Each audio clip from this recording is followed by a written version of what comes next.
So,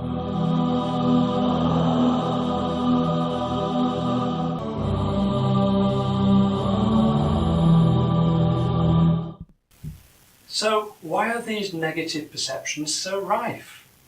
Well, in the most part, Islamophobia is at its peak due to the negative portrayal of Islam in the media and what some terrible people have done in the name of Islam, but which has no basis in the Islamic religion.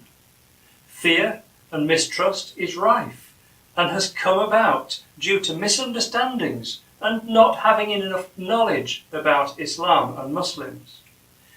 The only source of information many people have is what they get from the media.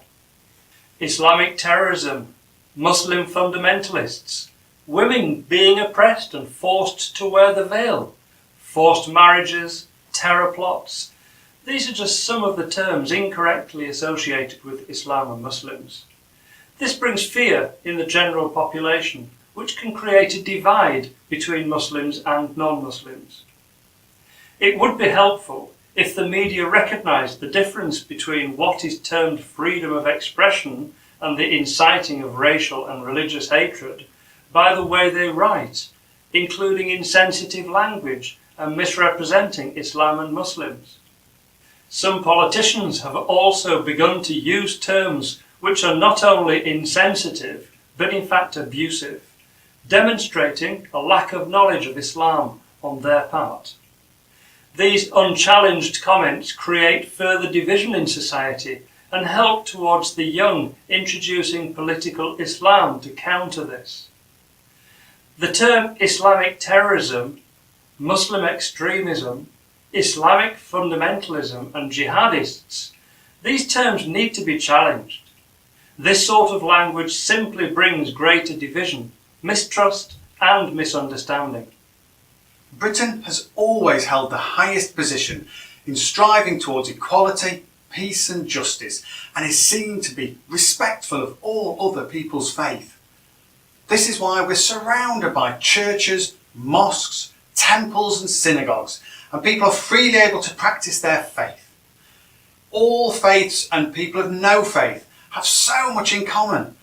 There is a need to dwell more on these commonalities rather than the small differences that exist among communities. There is an assumption that the non-English speaking imams and scholars who have been educated abroad are the cause for concern and bring about radicalism and extremism.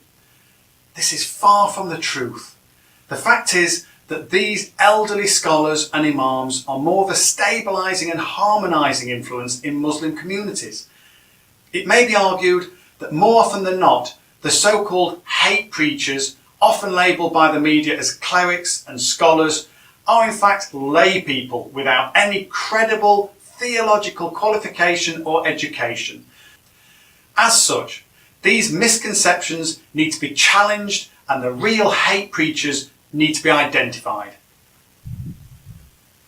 In summary, Islam is a religion of peace and Muslims are duty-bound to stand against oppression in any form.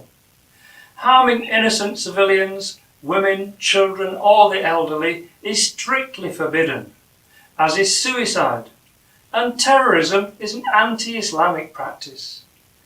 Jihad actually means to struggle or to strive. It is any form of exertion, generally with positive intent, rather than the negative connotations portrayed in the media.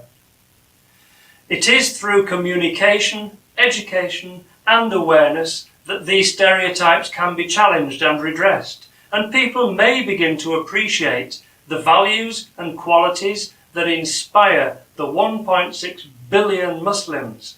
That's 1/5 of humanity around this world.